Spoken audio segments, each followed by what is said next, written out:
בפרקים הקודמים של ריקאפ המרוץ לדרג. אני מאוד מקווה ששאר העונה תהיה טובה ומספקת, ואז אני אוכל פשוט לדלג על הפרק הזה כל פעם שאני אעשה ריוואץ'.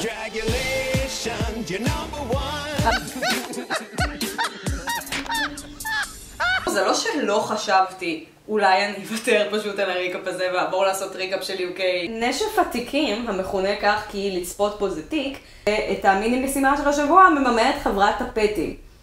טפטים! למה היא מדברת כמו פעוט שצריך לשירותים? זה רפרנס לפורנו שאני לא מבינה? סילו, מה קורה כאן? אומייגאד. שהתחילה גרוע, נגמרה גרוע, ובאמצע היה כמה פרקים נחמדים ומעניינים. אני מקווה פשוט שעונה 14 של מן הסתם כבר נמצאת בהפקה, אם לא צולמה כבר.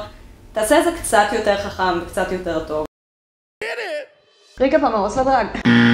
ריקאפ המרוץ לדרג, עונה 14, פרק 1 ו-2. לפני שנה התחלתי כאן את הריקאפ לעונה 13 המאוד ארוכה ולא מאוד טובה, ומאז השתנו כל מיני דברים בעולם, אתם יודעים.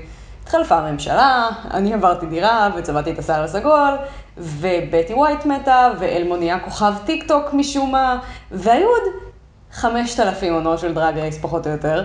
והנה יש עוד אחת, עונה אמריקאית מספר 14, ואני רוצה שנרים יחד כוסית, אין לי כוסית, תדמיינו, ונאחל שנהיה לקנדה עונה 2 ולא ל-UK עונה 3. אמן. כן, יש מיקרופון בפעמים, תתבעו אותי. אז גם העונה הזאת מתחילה עם פתיחה שמפוצלת ל-2, אבל יותר כזה כמו עונה 6, לא כמו עונה 12 ו-13. כזה שתי קבוצות נכנסות לוורקרום ומדברות ביניהם, ויש צחוקים, ואז יש משימה כזה של צילומים מצחיקים, ואז יש משימה יותר גדולה, ואז מישהו הולכת הביתה. אתם יודעים, כמו שפעם היו עושים. ואם כבר הזכרנו את הצילום ההיתולי המסורתי, זוכרים שבעונה 6 היה קבוצה אחת שקיבלה כזה לקפוץ ראש לתוך בריכה של ספוגים, והקבוצה השנייה קיבלה כזה לעשות קרב קריות פוטוגני עם הפיט קרו על מיטה רכה ונעימה.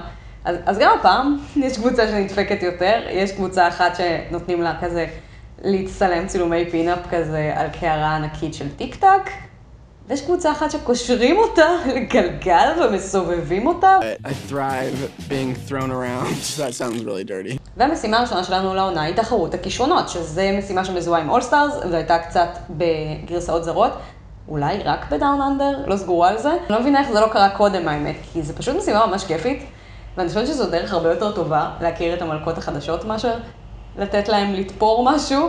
וגם עם תקציב לשירים, כבר לא צריך כזה להביא שיר גנרי לשים ברקע, אפשר לעשות דברים עם שירי פופ אמיתיים, שזה נחמד. בנוסף, יש הופעה של רופול ב-25% אנרגיה, למי שלא הספיק לו בגמר. יש שתי שופטות אורחות מפורסמות, ליזו ואלישה קיז, ורנווי של סיגניצ'ר דרג.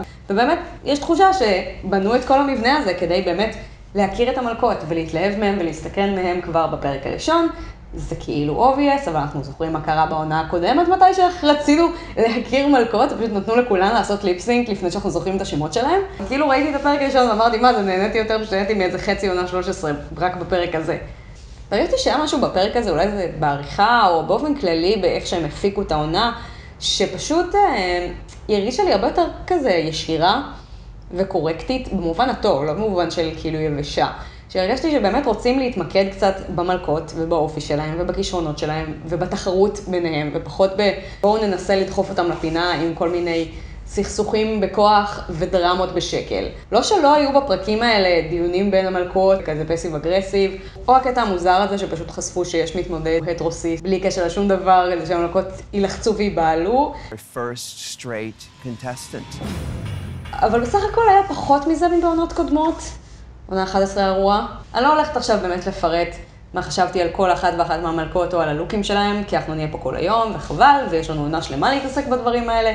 אז אני אתמקד במשימה המרכזית. הרבה מאוד מהכישרונות במופע הכישרונות הזה היו פשוט כאילו הכישרון הסטנדרטי כזה בדרג רייס של הופעה דרג, ליפסינג, כזה עם אולי עוד דברים.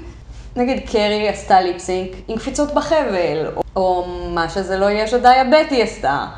והיו שתי מלכות שביצעו שיר מקורי, ושתיהם ניצחו. זה כאילו נשמע מוזר שאני אומרת את זה ככה, אבל הם באמת היו הכי טובות, כל אחת בפרק שלה.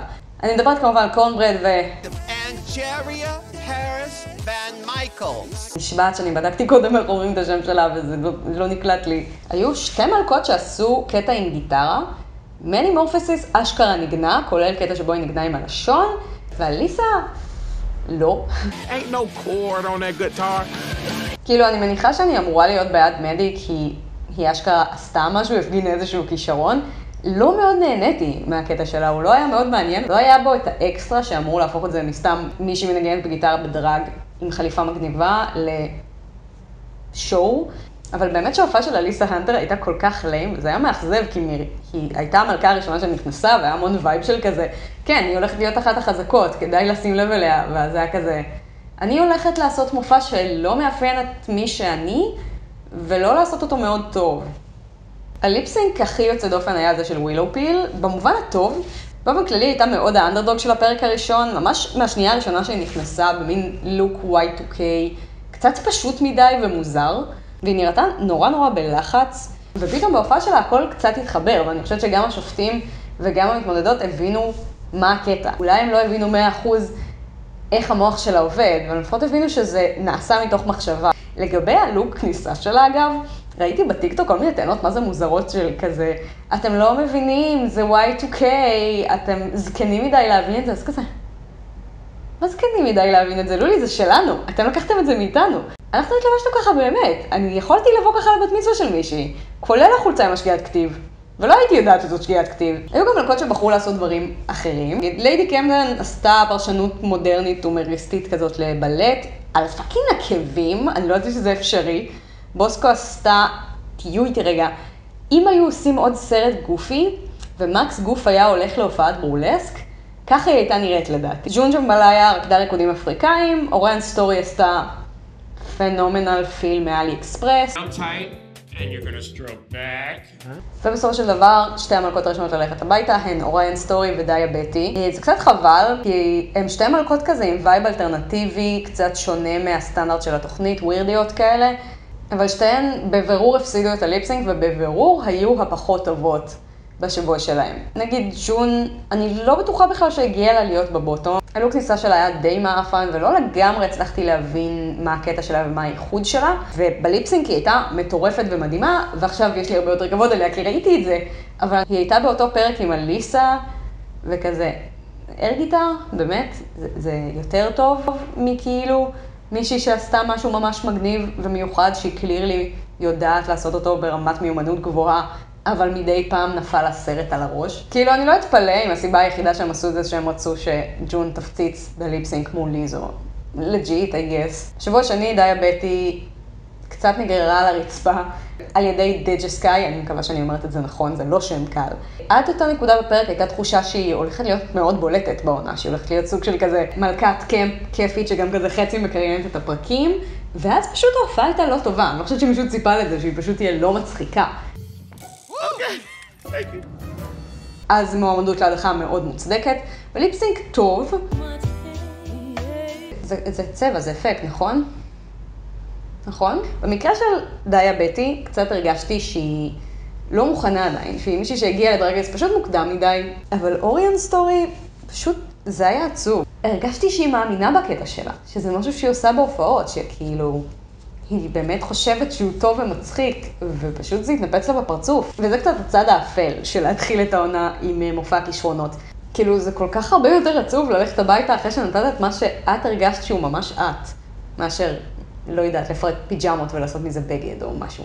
אני לא רוצה להמר עדיין מי תגיע לגמר, אני אעשה את זה בסוף הפרק הבא, אבל אני כן אגיד שזאת קבוצה ממש מסקרנת, שאני יכולה כבר לראות כמה וכמה תסריטים של כאילו רביעיות גמר, שכולן יהיו הגיוניות מבחינתי, ואני ממש סקרנית לדעת לאן העונה הזאת תלך. כאילו, אם בעונה הקודמת הרגשתי שיש בבירור מלכות שהן יותר בולטות ויותר אהובות על ידי רופול, אז כאן אני ממש מרגישה שכזה anything goes.